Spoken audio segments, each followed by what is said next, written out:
Damn, Q. Baby, you did that. What up, though, Detroit? This is Jemele Hill, and I am joining Detroit's #1 ambassador, Mr. Oh Yeah, on the Oh Yeah podcast. Oh yeah, holla at your boy. Document your affairs, baby. Oh yeah, oh yeah, oh yeah. What up, though, Detroit? And welcome to another episode of the Oh Yeah podcast with your boy, Mr. Oh Yeah, Detroit's #1 ambassador. And today, boy, let me tell you. Well, let me start off first by just saying, like always, don't hesitate to go like, share, subscribe. And as you're listening to this podcast or watching this podcast, please don't be afraid to comment and let me know what we're doing good and doing bad here. And we also want to just say thank you to our ongoing sponsors. Candidly speaking, greeting cards. They're not your average greeting card. So please go onto the website, check them out, let them know that Mr. Oh Yeah sent you, as well as Grinder Crew Wine Shop right there on Detroit's East Side. You can go check her out too, Miss Tiffany Patterson.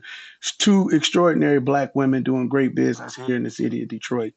And withstand on that thing, I can't help but to be so excited to have another amazing Black woman from the city of Detroit who is an Emmy award winning journalist, author, podcaster. Man, let me tell you, we've been working hard to get this interview here. And as you can see, author of Jemele Hill, Uphill, a memoir of just her life, right?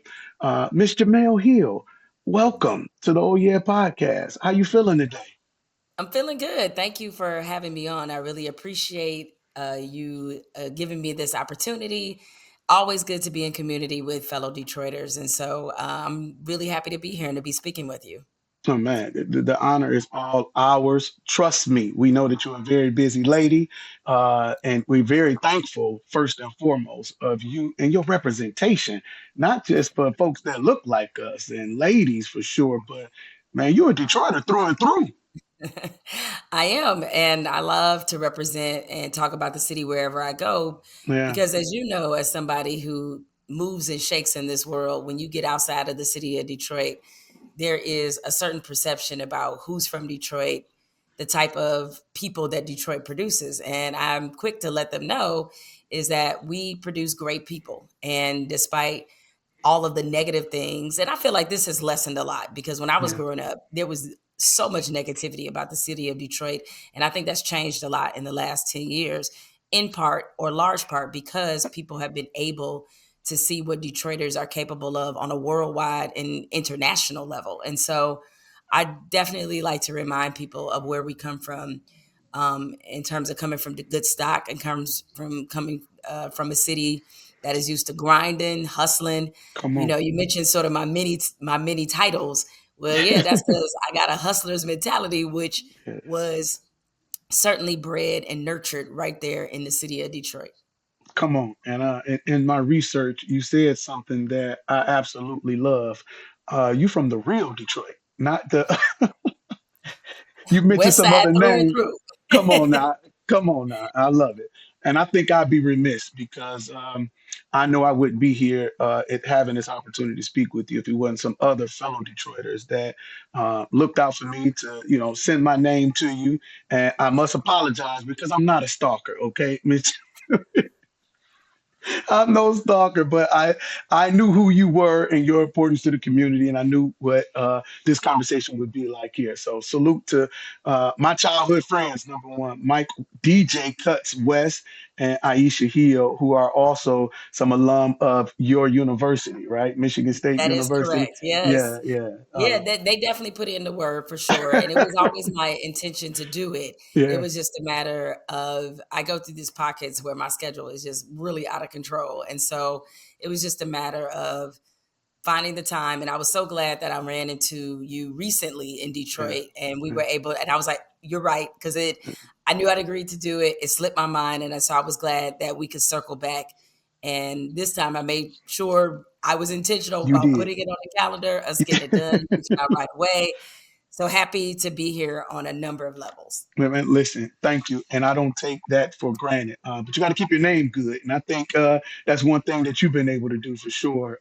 I'm glad that folks were. You didn't know me for nothing, man, so it's okay. I understand your calendar is truly full.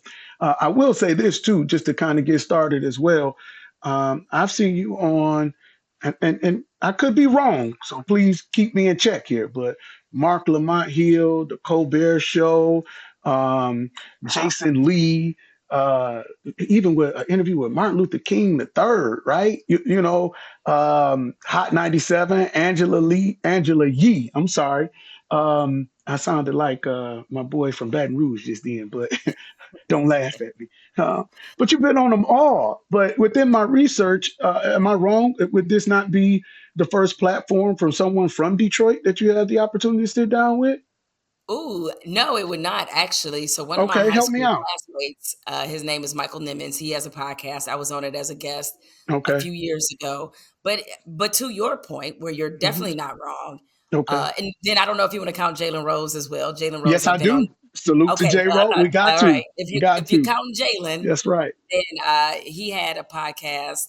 I'm not sure if he still has it through the New York Post, and I was a guest on that as well. But to your point, though, in general, it is not often that I'm Mm, able to be on platforms that are run by people from Detroit. Like that yeah. doesn't happen often, which is why I look forward to it and always look at it as a treat because we can, go over the same. We can play geography. We can Come go on. over what high school you go to, what street All you that. grew up on, or All just that. just in general being able to talk about the city. So yeah, it just doesn't happen as often as it should. Well, I thank you again. I'm probably going to say that a lot of times throughout this interview because your voice is tremendous and powerful throughout the community. But you don't play, man. I'm seeing interviews where it say Black Detroiters on the hoodie, 313. It means something. So I was looking for the content with other Detroiters for sure. This podcast was created for my love for the city, right? I wanted to have conversations with those who are from the city who continue to invest in the city. Now, have we had those who are outside of the city on the podcast? Of course. But this means a lot more, especially with the career that you have had. ESPN, 12 years, right? Flagrant and funny now and politics, right? Am I saying that right?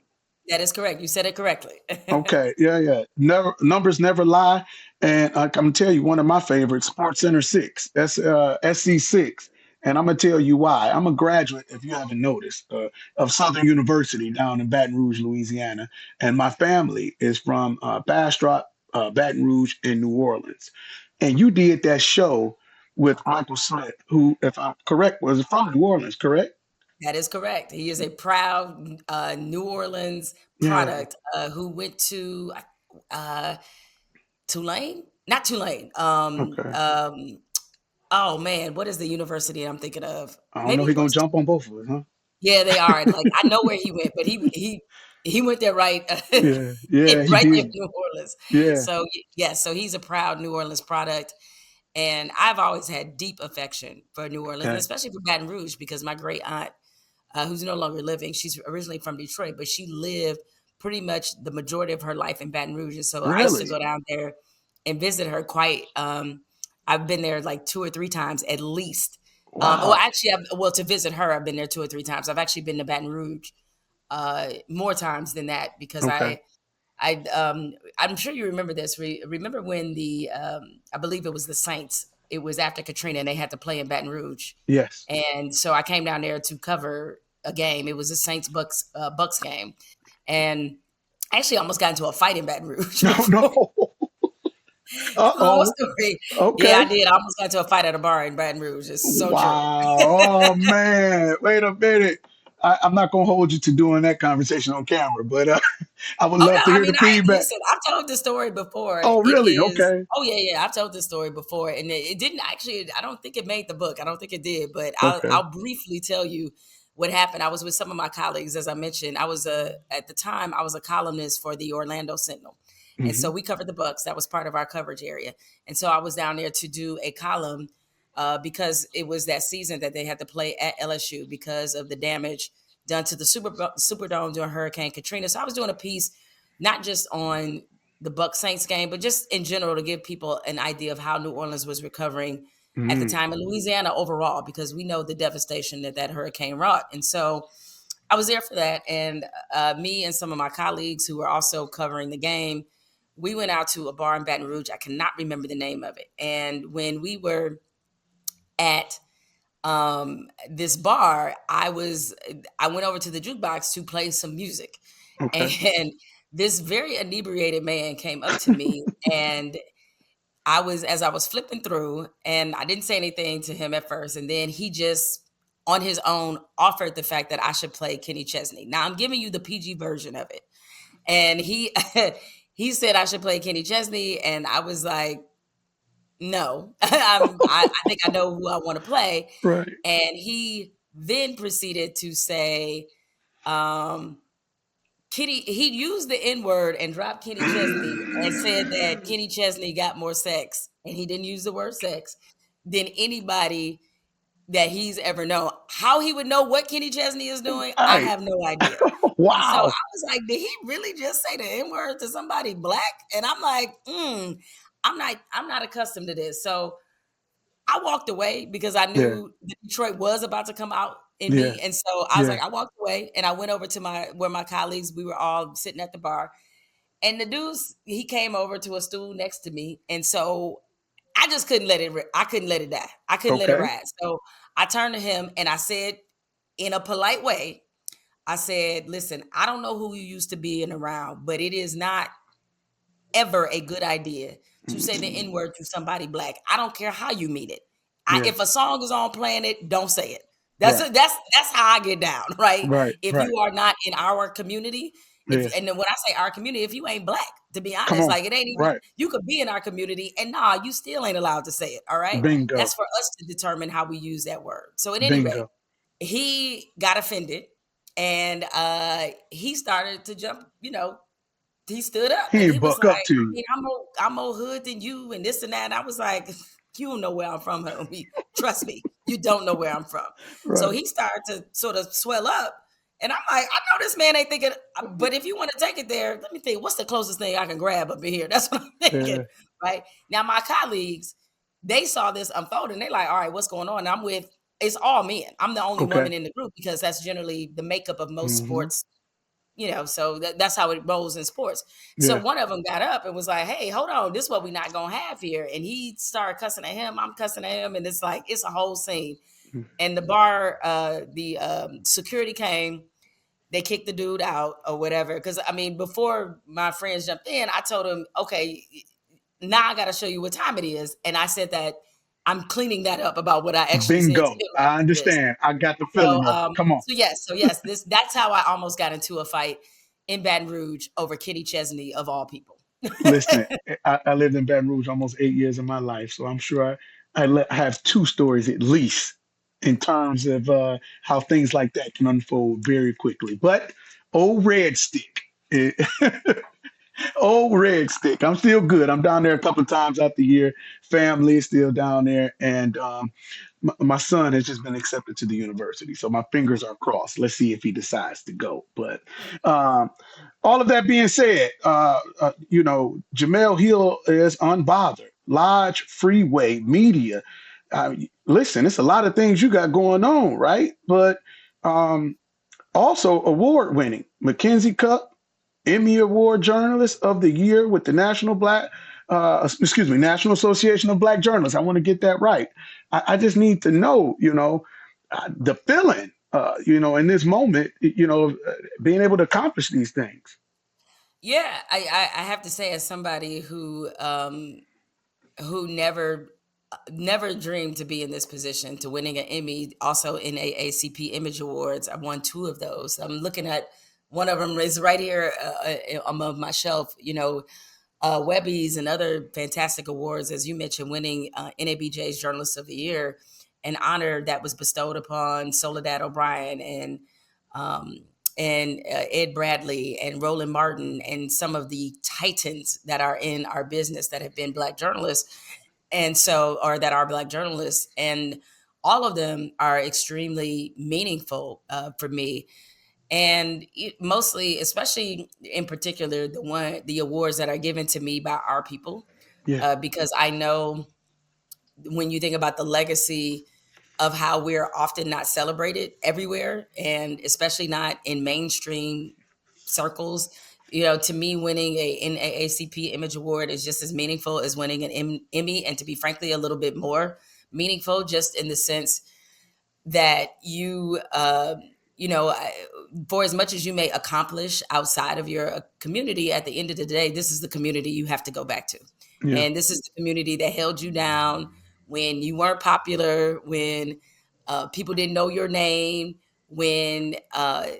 whenever you get in a situation where you are under attack, is our folks more often than not that will be holding you down the strongest and the longest. And so even with awards that I've received in Detroit, I mean, the fact that my high school chose to name the auditorium after me, that is extremely meaningful. That might be the best recognition I've ever received, just because of how I grew as a person, what Mumford means to me, what Detroit means to me.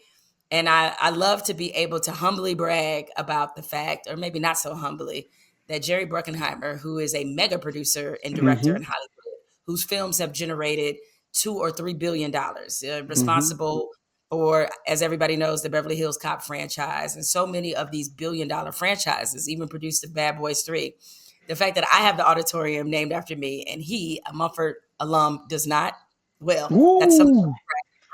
Yes, it is. And it was something I was going to bring up because when you came to Detroit at Marygrove and I got to, see you for the first time, you kind of touched on some of those things. So that's, I guess, leads me to my next question is just being able to kind of sit in that space and, recognize some of it. Was it a certain point in time when you recognize, not necessarily that you've arrived, right, but you've reached a particular plateau that you didn't know that you were going to get to? You know what I mean? Can you identify that moment? Well, as a successful person, I'm sure you can relate to this, is that in your mind, it's like the grind never stops. And Bingo. what happens is you don't actually, even though you should, spend some moments here and there to kind of reflect on your progress, just because it's okay to congratulate yourself. But I Yeah. think that sometimes we get so caught in the grind and the hustle that we're doing things and we don't even realize what we're doing. I say this often, especially as it relates to my ESPN career. We, in addition to doing the SC6 and to doing all the things I was able to do there, probably the show I'm the proudest to have been a part of is His and Hers. And the Hmm. reason why is because when me and Michael Smith were doing that show, number one, they weren't trying to put us together as a team. And there's a lot of reasons that have nothing to do with us, and certainly not our desire to work together, but they just didn't see the vision. And we did. And we wore them down and we won the war of attrition. And when we started doing His and Hers, our mentality was always, they will learn to like it. And on top of that, our mentality was, if we gonna go out, we gonna go out doing it the way we want to do it. We're not gonna Hmm. do somebody else's version of who they think we should be on TV. We're not gonna represent in a way that is not authentic to who we are, our experiences, and where we come from. We're Yeah. not doing that, which is why we were doing, Coming to America skits and Boys in the Hood skits and doing all those crazy things that we got an opportunity to do, that Yeah. it came from a place of authenticity. But even while we were doing that, we were so knee deep in the weeds, we didn't know what we were producing was something that was never to be done again at ESPN, that was laying a very specific path and foundation, and that frankly did things a lot of shows started to copy. Right. And so sometimes I think when you're in it, you have a tendency to overlook the paths you are blazing, the trails you are blazing, I should say. And so I don't think I've ever had a single, well, I've arrived. I guess I don't look at it that way Right. because I'm still so like knee deep in the weeds, Yeah. that it just feels like I'm still getting there. But I don't know that I'll ever feel that way, and I don't know if that's good or if that's bad. But Hmm. I'll always have this ambitious, driven part of me that's always trying to level up. And so, have I gotten to do some really cool things? Heck yeah, I have. I Yeah. mean, being able to when Obama was president, go to the White House twice. The fact that he knew who I was, and him and Whew. First Lady Michelle Obama. I mean, I have pictures with them in my house, right? Yeah. It's like I got to drink Hennessy in the White House. It was unbelievable. You know what I'm saying? And Oh, so BSOP on top of that, you know how come we get on. down in the D. VSOP. That So, was so Detroit. I love it. you know what I'm saying? That is super Detroit. I was like, oh, I got Yes, to it have this is. moment. Got video Yes. with me and Michael Smith. We sit there toasted in the White House having a blast, Oh, come on. And so yeah, like those things definitely it registers to me in various points. Man, I never thought I'd be sitting here having a conversation with the president of the United States. Yeah. So like those things register, but like, Mm. do I have this feeling of satisfaction? Yeah. No, because there's still a lot that I want to accomplish. Still more work to do. Still more work to do. I love it. I love it. It's funny though to hear your humbleness as you speak to it because I mean let's just be clear. You that deal. So to know that you still have that not just the grinding mentality, but still that drive to keep going with all the achievements. NAACP, Emmy. Come on, man. Let's just be clear. Everybody would love to have those achievements, but to still have that humbleness and that gratefulness and really that level of community. I was in my research saw a clip or heard a clip of you speaking to some time in New Orleans as you were walking down Bourbon Street. You know what I'm talking about already, huh?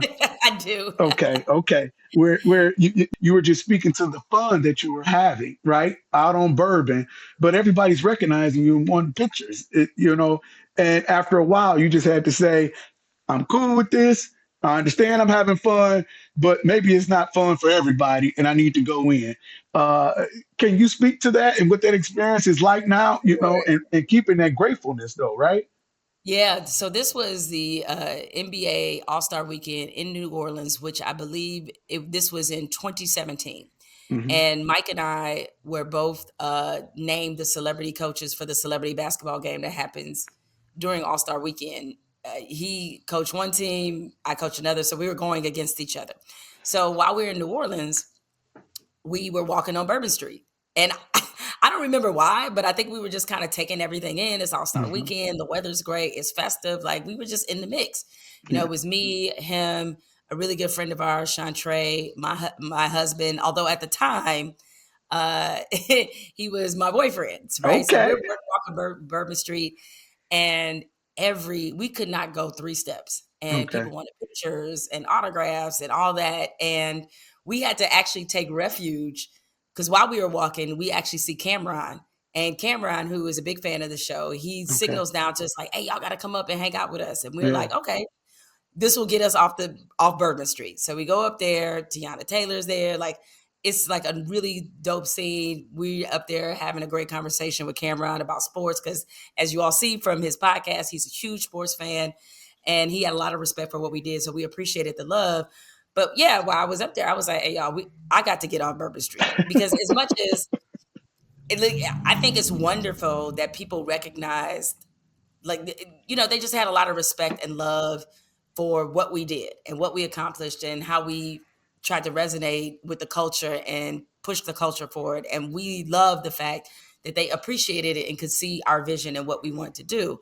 But one thing I definitely think about in that experience is like, if I'm there, with my man and like my girl, and it's like that's not fun for them. I'm sure. Right. Like we're trying to have like our little time and take it all in together, and then every 2 minutes it's, hey, can you take a photo? Can you and you never want to turn people down because you Yeah. don't want to you want to show them that you're appreciative. Although the thing that is very different about sports fans compared to, I think, if you're a celebrity known in another field, is sports fans not only want a photo, they want to sit and have a sports conversation with you at the same time. So everybody that's coming up to us, they want to have around the horn and PTI right there. They're like, well, what you think about what the Lakers just did? And who you think deserve to be like, they have a question to ask Yeah. you that Yeah. requires an interaction that is Right. beyond thank you, blah, blah, blah. They asking you all the sports questions. Who you think gonna win the Super Bowl this year? Who gonna win the NBA title? When you said this about Michael Jordan, this about LeBron the greatest, and you were like, okay, sir or Right. ma'am. I And gotta so go. I kind I of gotta gotta go. go. Like I've been talking to you for about 5 minutes now, and while my husband certainly understood this, and as Yeah, do my friends, I'm also trying to be respectful of their time. So we had to flee Bourbon Street. Basically, we yeah. only made it. I don't even think we made it 2 blocks. I really don't. I Wow, was like, we had to wow. go. It was a scene. Well, in this moment, I first want to salute husband for two reasons. Number one, for being patient with you, and number two, he must be doing something right because as you keep mentioning him 3 times in that, you glowing boy, you glowing. He got to be doing it right. You hear me? He So is doing it right, salute. and also a Detroiter as That's well. So right. he's from Southwest Detroit, proudly representing Southwestern High School, though no longer in existence. So Now, naturally, I was going to marry somebody from Detroit. I had to. now, wait a minute, Miss Jamel. Now, I know you got at least 5 different podcasts going right now, and you're used to handling this. You know what I mean? But you can't jump in front of the things I'm gonna talk about. Now, Oh, you're right. I'm I sorry. already I'm did my sorry. My research on bad. this. Okay, I'm bringing him You're in. right. Okay, all right, okay. All right. But Let me what I stay in my also place. My bad. no, Let me no, be the no. interview subject. It's come so natural to you. You used to being in this spot, so I love it. I love it. I guess with that being said, I like the fact that when I heard you say that, it resonated with me not because I'm a superstar, but because I was that fan. And Right. I went to look back. I'm like, can you see this here? I do. I see it. That's Yeah. you at Merritt Grove, and I'm Yep. just When I trying did to my book signing. do your Correct. book signing. But wait a minute, I got something else I want you to see. This is when you're Yes. celebrating your birthday with friends, Correct. right? Yeah, when we came in town to see New Edition and Boys to Men and Tony Braxton. Yep. Come on now, I'm talking about with some heavy hitters back there. But do you see this too? I do. Like we've been in a few pictures. We got Listen, a little album going. wait. Again, I'm not a stalker. I had no clue that you were going to be at the Colin You did Kaepernick not. event. I had no clue. You did not. Okay. You did I not had know. no clue that you were coming to Vinyl Society that night. You know what I mean? And I watched you and Kari Champions, what you talked about. I got to get better with making sure I hold them tables. So I heard y'all talk about that. You know what I mean? But Well, we had just gotten in that day, and some yeah, people were coming from further distances than others. So though I yeah, came from the furthest, I was coming from LA, but yeah. the fact is like they kind of ran out of steam. And I so understand.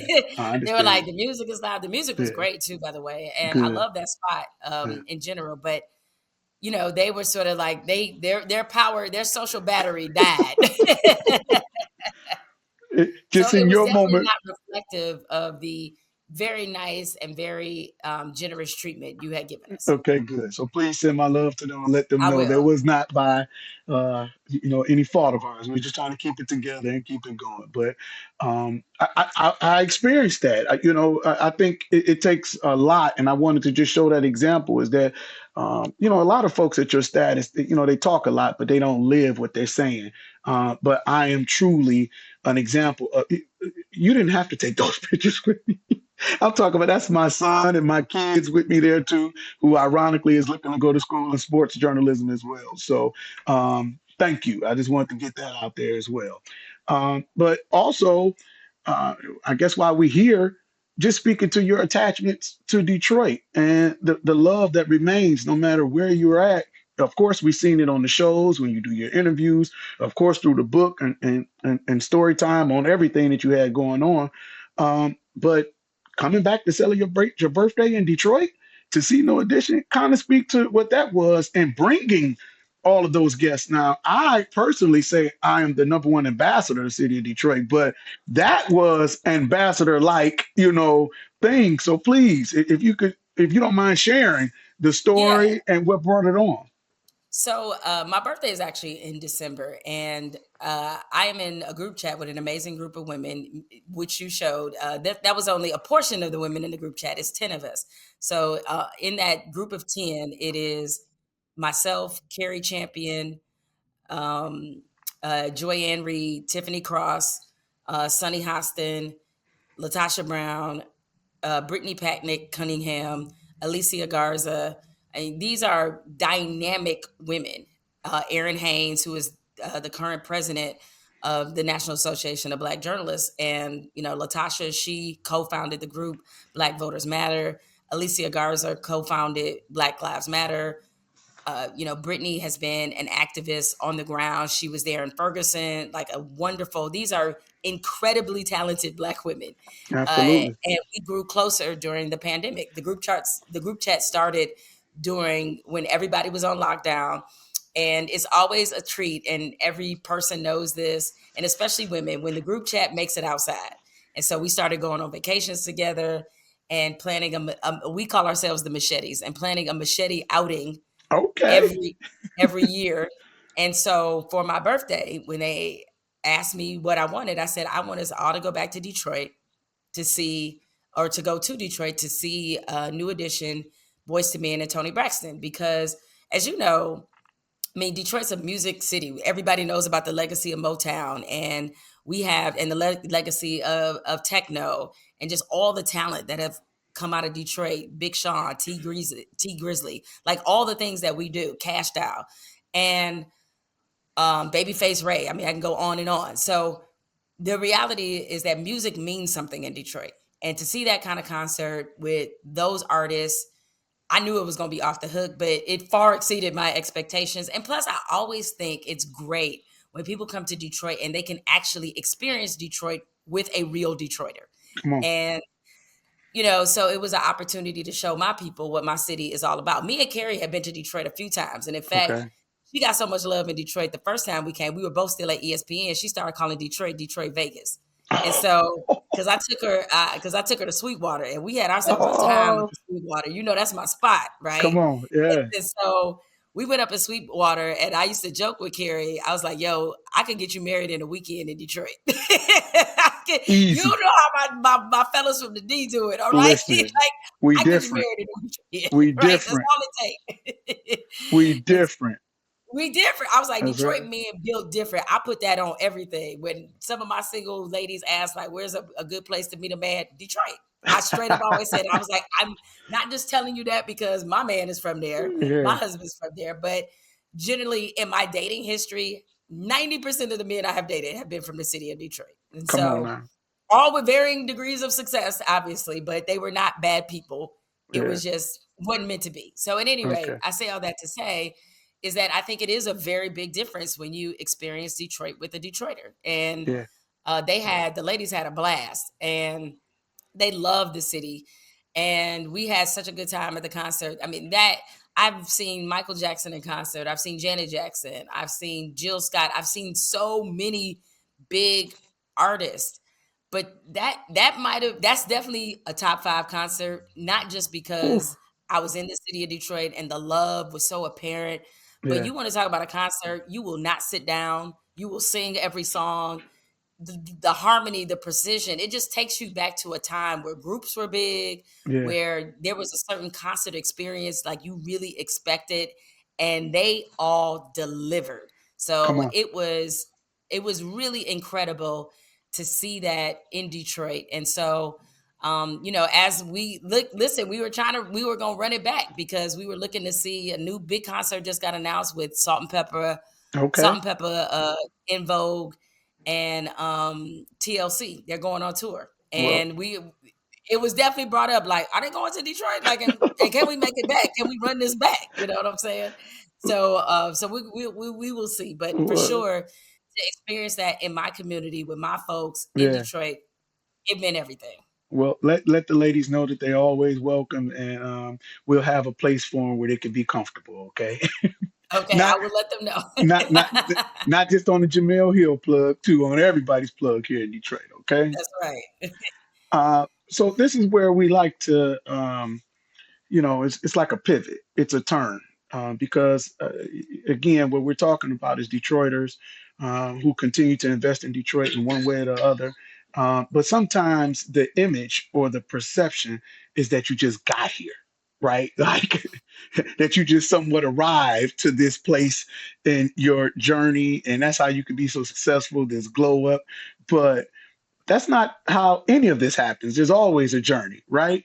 And there's a quote in your book that says, "Free press don't raise no punks," right? And although Right. you were talking about the free press, to me it rings Detroit so loudly. You know what I mean? So I want to go back, if that's okay. You and your first introduction, to my understanding, and please correct me if I'm wrong, to journalism or wanting to go into this field happened when you were very young. Is that not correct? Am I correct in 12 or No, 13 that's years old? absolutely correct. Listen, it started, you know, now granted, growing up in general, I was a voracious reader, and I fell in love early with storytelling and language and the construction of stories. And, because I'm born in a certain time and always love sports, like from the beginning, people ask me, like, oh, when did you start loving sports? I'm like, I don't remember because it was just that natural for me. And, then during that time, you had to, the way you kept up with sports, other than, catching, the news is by reading the newspaper. And so Hmm. I grew up reading newspapers. I grew up specifically reading the Free Press and News sports sections. It wasn't until I stepped outside of Detroit that I realized what a great sports town that Detroit is and how unique it is, compared to a lot of cities. Like I lived in Orlando, and Orlando only has, well, now it's two because they have an MLS team. Mm. But when I lived there, they only had one professional sports team in the city, and that was the Orlando Magic. And that is foreign to me, growing up in Detroit, where you have all Hmm. major sports, all in Detroit. And so growing up during that time and reading newspapers established a love and respect that I had for newspapers. And so when I got to Mumford, I took a journalism class because during that time, the way that the high school newspapers were published was that the Free Press published them. And once a Mm. month, you had to go down to the Free Press. They had a little insert in the paper once a month where you got to read about what was happening at Mumford, Henry Ford, Southwestern, King, didn't matter. You could read their newspapers from across the city, all the high schools. And so I was on the newspaper staff and I just loved it. Like going to the Free Press as a 10th grader, learning about how to put together stories. And I just knew it's what I wanted to do. And I was very lucky and that my high school journalism teacher, Mrs. Platt, she rode my behind about applying to this high school apprenticeship program that the Free Press offered to Detroit metro area high school students, where they could, for 10 weeks, come to the Free Press, learn about how to, be a journalist, learn about how to interview people and all kinds of things that are integral to journalism. And they assign you two mentors. And so the summer after my 10th grade year, I worked at the Free Press for 10 weeks. And that started a relationship with the paper. It started my career in journalism because my junior and senior years of high school, I worked in the Free Press sports department. I answered phones because then, they would run little synopsises of all the high school football and basketball games. So it was my job to take the calls from coaches who would call in and say, hey, this is such and such. I'm the coach of King. Such and such had 20 points, 10 rebounds, 3 assists. Such Mm. and such had this. We won the game. Here was the score. He was the leading scorer for the other team. And I had to create a story like, okay, did you guys go any runs? What happened in this game, essentially? And it was my responsibility to write that up. Me and a whole crew of us, we were called the prep crew. That's what we did. So that was sort of the early stages of me getting involved in sports journalism because I specifically wanted to be a sports writer. I didn't want to write about anything else. I wanted to write about sports because I love sports. I played high school sports, played at Mumford. I started at shortstop every year I was there because I was really good at softball. That was my sport, fast Wow. pitch softball. And so all of that combined is what gave me that initial foundation, gave me that hunger of wanting to be a sports writer. I chose Michigan State because they had the best journalism program in the state. I chose Michigan State because they had the State News, which was the largest college daily newspaper in the country. So I chose Michigan State for the journalism. Yeah. And so it's all I've ever done. And in a way, I feel ill-equipped rather when younger journalists and young people ask me about my path because it's very unusual in the sense that most young people, they might try on 3 or 4 careers before they decide, maybe even more than that. They might switch majors a few times. They Yeah. like dabble a lot. They figure out that thing they love. I was lucky that what I fell in love with happened to me in 10th grade, and it's the only thing that I've done ever since. Wow. Now, I feel I'd be remiss if I didn't add this because, although you said you knew it was sports, but that was spawned from something as well, right? As some understand it was a stepdad that helped you out with throwing the ball or whatnot. Is that what got you really into sports and how you went It into was. everything? It was. My stepfather was a really big sports fan, and he also was the one that was with me in the yard, taking me to the park, teaching me how to throw, how to hit. Because I baseball was my first love, Okay. and realized that when I grew up, so the Tigers won their first World Series in '84, or no, 84. I'm sorry, Come not on their now. first, their second World Series. They won in '68. They Okay. won in '84. So in '84, I was 9 years old, and so that's when you start sort of those early foundational emotional memories about sports. Yeah. And I love the Tigers. I used to listen to them on the radio, Ernie Harwell. Like that was what I did. And watching them on TV with George Kell and Al Kaline, like Yeah. that was a deal, Yeah. And so because I love baseball so much and watched it religiously, not just the Tigers, but all baseball, Yeah. I was a seam head, as they say. And Okay. so, I also was naturally athletic. I never quote through like a girl. And so my stepfather taught me some basics. And Yeah. next thing I know, I'm playing PAL, which everybody Come knows on. about. I'm a pal Home kid. Police Come on. Athletic League. You know what I'm saying? I'm playing Yeah. Detroit PAL, was on the green Yeah. team, and started working my way up. And then started playing travel ball again. As I said, I played shortstop for Mumford. And yeah, I mean, that was sort of, I think my athletic journey fed my interest in sports and fed my interest in wanting to write about sports. I love it. And I feel I need to just jump right in here onto this because as much as I'm being straight up with you, I love you. I love your story and everything you got going on. But I am Detroit through and through. So it's to my understanding that, yes, I knew about the Tiger fandom. I think Mhm. Pistons, correct, Correct. and Red Wings, correct. Correct. But 49ers? Yeah, that's the one. Oh, that's the That's the one one. that people always get Come to me on about. now. So, Go ahead and so say what you're here's going to the say. explanation. And I'm not going to pretend like it's a particularly good explanation. All right.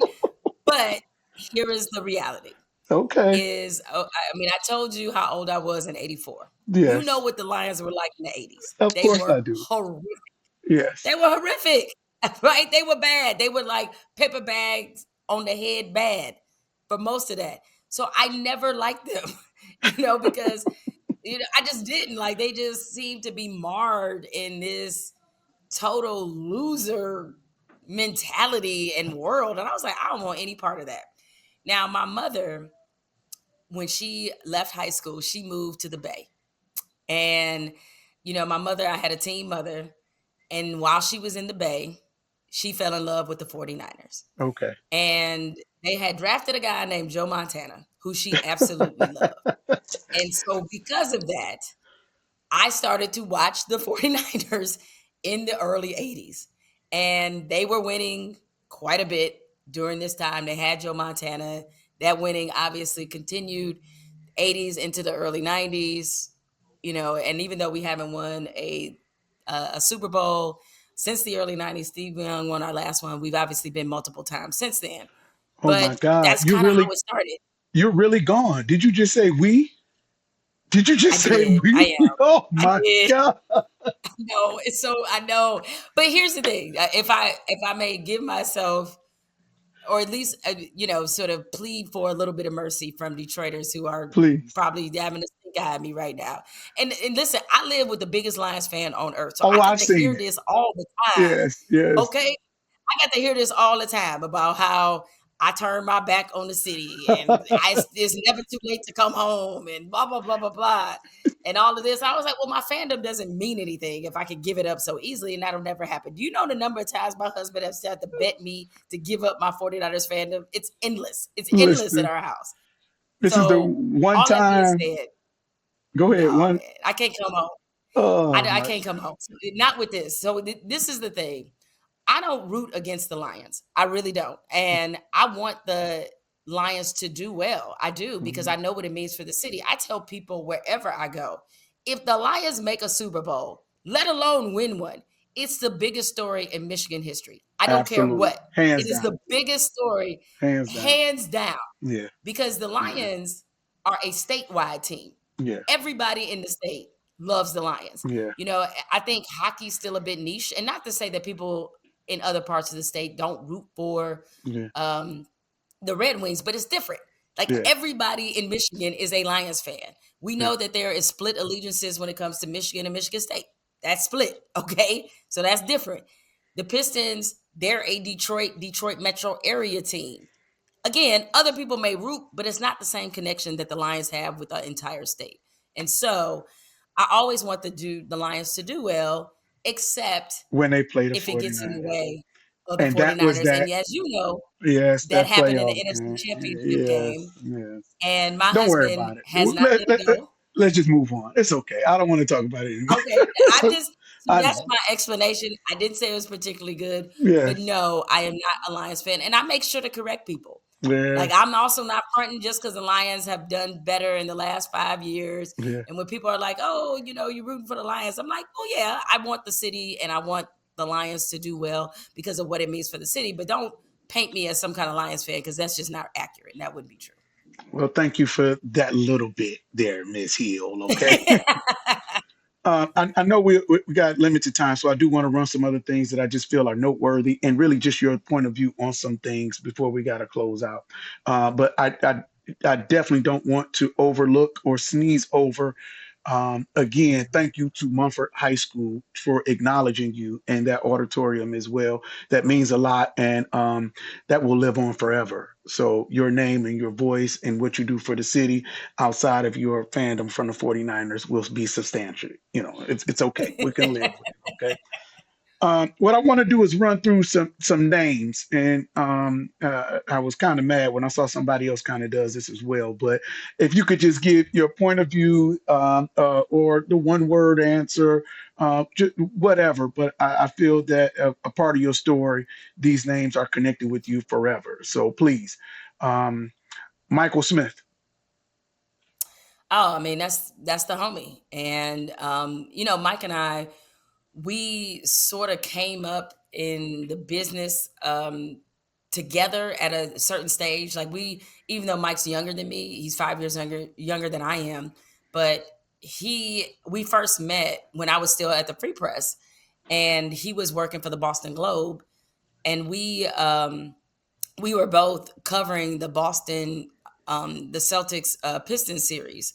And this is when they had Antoine Walker and Paul Pierce. Hmm. It was that version of the Celtics. Yeah. And this was right as the Pistons were kind of in the middle of, or I would say at the beginning stages of their run. So we're talking about 2000, 2001, and they were sort of in the beginning stages of like a run that would come, that obviously, lasted up until like 07, 08, somewhere in there.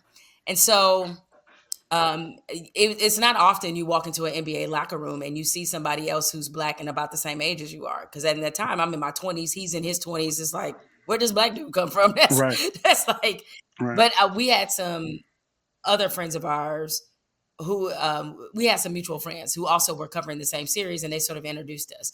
And so Mike is one of the smartest people I've ever worked with. Mm. A real journalist, and just the things that we were able to create and the chemistry that we had on air, that's just something that can never be duplicated. So he's family, definitely the homie. I believe you tried though, Kari Champion. Oh, Carrie. I mean, Yeah, so Carrie. I'm Carrie, sorry. Come on, yes, you get yes, your it's life Carrie together. Champion. Carrie So Champion. Carrie, I've been really fortunate. A lot of people have horror stories about working with their friends and working with close friends. I've had only the best stories. And Mm. so Carrie is one of my dearest friends. She was a bridesmaid in my wedding.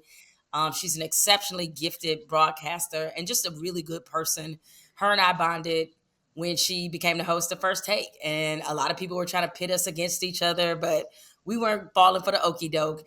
And we became pretty fast friends. And I would not have survived my time in Bristol if not for Carrie Champion. I love it. I guess that take me right to the next name when you say first take, Stephen A. Smith. So I've known Stephen A. since we were both in newspapers. So the first time I ever met Stephen A. Smith, I know this will surprise people, but I heard his voice first, and he was quite loud. and this is in 2004, when he was a columnist for the Philadelphia Inquirer. And Philadelphia is where Stephen A. sort of gained his reputation as being Hmm. one of the best NBA reporters and insiders in the country. He was covering Allen Iverson, and breaking a lot of news, and I had a lot of insight into that team and was plugged in, became a columnist. And so we were both covering the Olympics because the Free Press and the Philadelphia Inquirer at the time were owned by the same company. And so, they had their Olympics team where they take a few writers from every paper, and then you're all at the Olympics together to put out coverage for the entire chain of newspapers. And so he was complaining about his hotel. And I remember him saying, I know prison accommodations that are better than this. And he was so loud. I was like, who is this loud dude? Like, what is going on? And so that was sort of my introduction. I have a lot of respect for Stephen A's career and what he's built. For a Black man to be the face of ESPN, the most powerful sports media engine in America, that is a hell of an accomplishment. Absolutely. And what he's been able to do in that space is really, really remarkable. He's opened a lot of doors, I think, for how ESPN has been forced to. He's opened doors for people at ESPN in the sense that because he's such a unique talent, ESPN used to be a very possessive company. Like they only wanted you to work for them. But he's created kind of a new model that if you want to keep star talent happy, you have to allow them to do other things. So Yeah. he's able to do what he's doing on YouTube. In other spaces, he has a production company. So I think I've compared Stephen A. to Batman in this respect. Is Batman is supposed to be like, I'm in the comics, so Bat is probably one of the nerdiest things about me. Batman is supposed to be a symbol. Mm. Okay. So it's the reason why they flash the bat signal. It's supposed to be a symbol of something. And I think for younger journalists who are coming up, younger Black journalists especially, Stephen A is a symbol for them. Yeah. A symbol for them to know what it looks like to have the kind of versatile media career. Do Stephen A and I agree politically? Not at all. Mm. Not at all. We do not. But it doesn't. And yes, I've been critical of the way that he sometimes moves with his platform because I think he needs to be more self-aware and Mm. frankly more responsible. But when it comes to how he's built his career, how hard he's worked, we'll never take anything away from Stephen A. Smith. Man, you the best. Let me tell you, I'm gonna have to run through these, but again, just trying to be. I think I'd just be remiss if I'm not saying it. But you mentioned political with Stephen A. So I gotta say Donald Trump. That could be enough With if you Donald want to Trump, be. That could be enough if you yeah, want to, no, right but there. you know what? I'm actually going to pay Donald Trump a compliment. Okay. And that might sound very odd coming from me. I mean, Hmm. people know how I personally feel about him. Not my Yeah. favorite in a lot of ways. But this is where Donald Trump changed my life. Now, everybody knows about the very big public disagreement Donald Trump and I have. Mm. And where he called me out, he called ESPN out, he wanted me to be fired. I wasn't. And but I will say this is that Donald Trump, that entire ordeal put a battery in my back. Mm. And the thing about being at ESPN is that it is often for a lot of people the number one place that sports journalists want to work. I understand this. But I had a lot of other dreams that I wanted to accomplish as well. The thing about being at ESPN is that you can get complacent there real fast. You make a good money, you're on TV every day. You're outwardly you're doing your thing. It's a place people retire at. That is what ESPN is. Yeah. And when that happened and professionally things became less certain, it motivated me to get to working on the other things I wanted to accomplish. And that's a Come on. big reason why I left ESPN is because I had done everything there was to do there. Hmm. What was the next portion of my career going to look like? And I don't think I would have ever addressed that question had I not gotten into that very public spat with Donald Trump. So I that's love where it. I will give him a. I love it. And quite frankly, I think that leads me to these next four names, but I'm going to group them. And that's no disrespect to these names. It's just understanding of the time. So please, as you would wrap them up in your most professional way, okay? But Barack and Michelle Obama, LeBron James, and Colin Kaepernick. I think that speaks to what you're talking about of the more work that you had to do outside of ESPN and really where your voice has been much more louder into our community. But please, how would you? Yeah. So the Obamas, what I would say about them is when you're around them, you are stunned at how genuine they are, how genuine and nice, given their position in history, given their position in culture, and how adored and beloved that they are. I understand people criticizing the president. That comes with being the president. And Mhm. Barack Obama certainly did not do everything perfect. But what you know when you're talking to them is that they're generally good people. Yeah. And so that part is impressive about them because they, for a lot of reasons, could not be good people. But I think they're good people. LeBron has been able to show a different, I think his legacy, well, beyond scoring the most points and playing the most games and all those things that come with it, is that LeBron was able to show a different blueprint for the modern professional athlete. His interest in ownership, and I don't mean NBA ownership, but just ownership of his brand, his narrative, is very different than what people had seen before. I think the way that he was able to position the people in his circle is really extraordinary. Rich Paul, Maverick Carter, Randy Mims, like he was able to do something. They always tell Black folks, which is interesting, about how we need to leave folk behind. You know, Mm. of course, you leave behind folk that don't mean you any good and can't be additive. That goes without saying. But if we notice how other people move, and be clear how white people move, white people always looking to put their people on. Oh yeah. Always, right?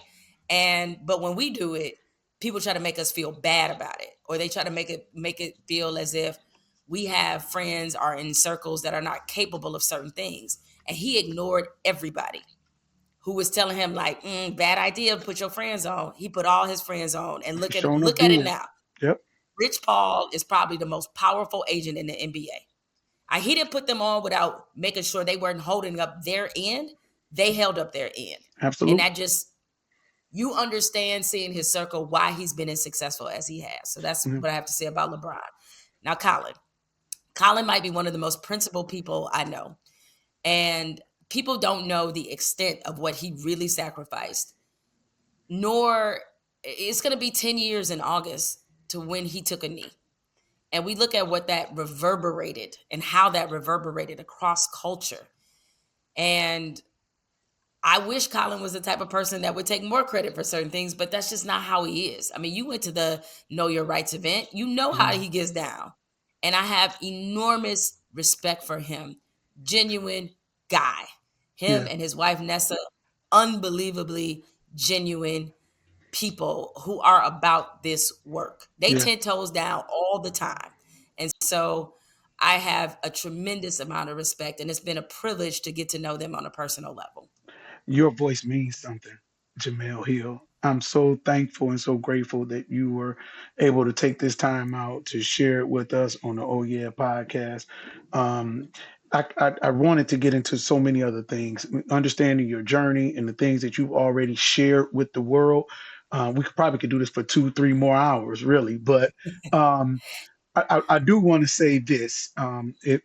Your mother, your grandmother, you spoke profoundly about them and your fathers as well in the book. Um, but again, I think I'd just be remiss as a husband and a father myself, the last name, Ian Wallace, and how you would want to. Well, you know what I tell people, and it's true, is like I couldn't be me if I didn't have him. And what I mean by that is that you have to, this is a very unique life that I live. It's no better than anyone else's for sure. It's just unique. It's unique in the sense that I'm a public figure. It's unique that there are certain obligations that I have. And it takes a certain type of person to be secure in themselves and comfortable in their own skin to deal with what comes along with being partnered with me. Yeah, And he proved very early, or not proved, he showed me very early that he was built for this. Yeah. And not just in the way that he supports me and roots for me, but it just means everything to me when he talks about being proud of me and being inspired by me. That means so much. And, unconditional love is hard to get outside of somebody that didn't birth you. Come on now. Okay. It really is. And what we have is tremendous. It's nurturing. It's safe. It is all of those things that you want in a marriage. Of course, I don't like to say that marriage is work. Mm, Marriage is commitment, because work implies that there's something laborious about this. hmm. It's not labor intensive, but you do have to be committed to something that is bigger than you Yeah. and bigger than even us. You have to be committed to this idea that we're going to stay in this. We're going to fight for each other no matter what. And we have that. And so it was unexpected. And I tell Black women, especially Black women of a certain age, I got married at 43. Please don't let these people convince you that you are too old, you don't deserve love, you're going to be single the rest of your life. It happens when it happens. And I know that is not the advice sometimes women want to hear, but nevertheless, what is the old definition? I mean, this is going to be a strange term, but follow the analogy. I think it was Larry Flint that said his definition of porn is you know it when you see it. Bingo. Former founder of Hustler That's magazine. right, I would hustler. say the same thing. Yeah. Yes, I would say the same thing about when it comes to finding that person that really is down for you is you know it when you see it. Yeah. They will be intentional. Their actions will back up. There will not be chaos and there will not be confusion. And our relationship has never had any of that. And so I am just really thankful that God knew exactly what I needed, and I didn't even know until he showed up. I love it. I love it. I'm glad that you added God into that. Come on now. We need them every Yes. day. So I appreciate that. First and foremost, what up, though?